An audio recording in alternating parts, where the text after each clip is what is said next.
Today, I'm going to tell you an interesting story about the life of St. Charles Borromeo. St. Charles was a visionary reformer of the Catholic Church in the 16th century. He was born on October 3, 1538, in Italy, and the Borromeo family was a clan of nobility and known to be wealthy in Lombardy, Italy. So, St. Charles grew up with a comfortable life, but despite his family's wealth, he chose discipline and humility over luxury. In 1550, at 12 years old, he studied civil and canon law and earned his doctorate after 9 years in December 1559. In the same year, his uncle, Cardinal Giovanni Angelo Medici, was elected Pope Pius IV, and in the following year, his uncle appointed him as cardinal at the very young age of 22 years old. Later, he left Rome and was assigned as the Archbishop of Milan. When he arrived in Milan, he noticed that the diocese was in chaos. The clergy, or the priests, were so ignorant and they were not doing their responsibilities, and they lacked spiritual and intellectual training. This was because, at this time of the Catholic Church, the bishops often just appointed somebody and ordained them as priests without proper training. So, St. Charles Borromeo established the very first seminary in the Catholic Church.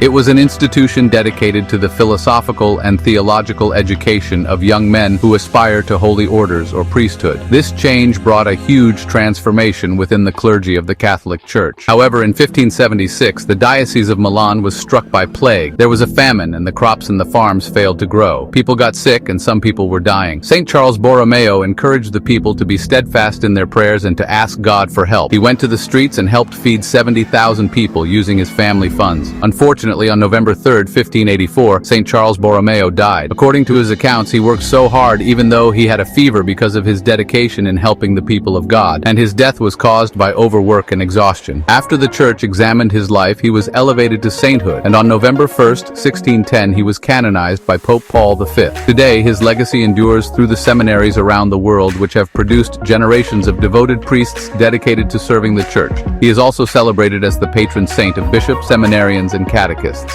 If you like stories like this, follow, like, and subscribe.